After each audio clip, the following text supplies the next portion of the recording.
আসসালামু আলাইকুম সবাইকে। সবাই কেমন আছো? আশা করি সবাই অনেক ভালো আছো। আমিও আল্লাহর রহমতে তোমাদের দয়ায় অনেক ভালো আছি।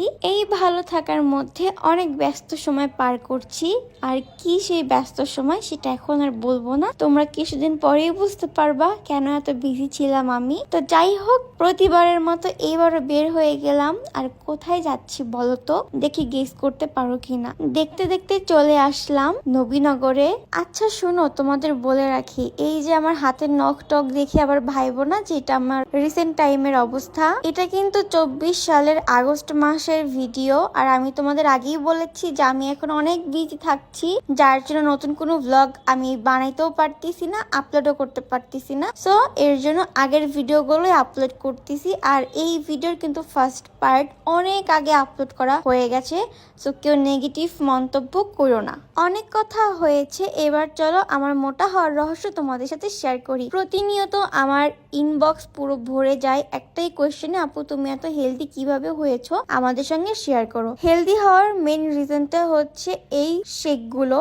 একটা হচ্ছে বাদাম শেক আর একটা হচ্ছে চকলেট শেক। তোমরা জানো আমি এই শেকটা অনেক আগের থেকেই খাই। তো তোমরা যারা চাও এই দুইটার শেক নিবা, তোমরা চাইলে শেক এভিনিউ এই পেজ থেকে নিতে পারো। আমি পেজটা ক্যাপশনে মেনশন করে দিব। এই বাদাম নিউট্রিশন ও চকলেট শেক খাওয়ার ফলে আমি আগের চেয়ে অনেক বেশি খাওয়া দাওয়া করতে পারি। এটা মুখে রুচি বাড়ায়, ক্যালোরি সাপোর্ট দেয়, ঘুম নিয়মিত করে আর মুখের চাপা ভাঙা দূর করে মোটা হতে হেল্প করে। যার প্রমাণ আমি নিজেই। মোটা হওয়ার জন্য ট্যাবলেট বা ওষুধ ব্যবহার না করে ফুড সাপ্লিমেন্ট ব্যবহার করাটা বেস্ট সিদ্ধান্ত হয়। আর এগুলো বিএসটিআই এর অনুমোদিত, যার কারণে কোনো সাইড ইফেক্ট নিয়ে আমার কোনো মাথা ব্যথা নাই। প্রতিদিন সকালে একটা আর রাতে একটা এভাবেই খেতে হয়। আর কম দামে নকল হতে অবশ্যই সাবধান থাকবেন। দাম বেশি হলেও ভালোটা আমি সবসময় সাজেস্ট করি। কেউ নিতে চাইলে অরিজিনাল প্রোডাক্ট পেজটা আমি মেনশন করে দিব, তোমরা চাইলে চেক আউট করতে পারো। আর এই প্রোডাক্টটি মূলত তোমাকে মোটা করতে না, তোমার মুখের রুচি বাড়াতে হেল্প করবে।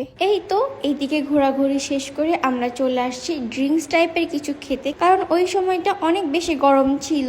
সো গরমে আমাদের অবস্থা সবারই খারাপ। এরপর আমরা মেনু কার্ড দেখে আমাদের খাবার অর্ডার দেই। তারপরে হচ্ছে এখানে আমার ফ্রেন্ড ওই একটু স্ন্যাপ নিচ্ছিল স্টোরির জন্য, অন্যদিকে আমি আবার ভিডিও করতেছিলাম। তো এরপর হচ্ছে আমি ফ্যানের নিচে বসছি, তোমরা সবাই দেখছো। এই ফ্যানের নিচে বসে নিজেকে পুরাই নায়িকা নায়িকা ফিল করা আমার অবুঝ মন। যাই হোক, তারপরে হচ্ছে একটু খেয়ে নিলাম। আর আজকের ভিডিওটা তোমাদের কাছে কেমন লাগছে আমাকে জানাবা। আজকের ভিডিও আর বেশি বড় করব না, এখানে শেষ করে দিব। সবাই ভালো থাকবা, সুস্থ থাকবা, আমার জন্য দোয়া করবা। আল্লাহ হাফেজ।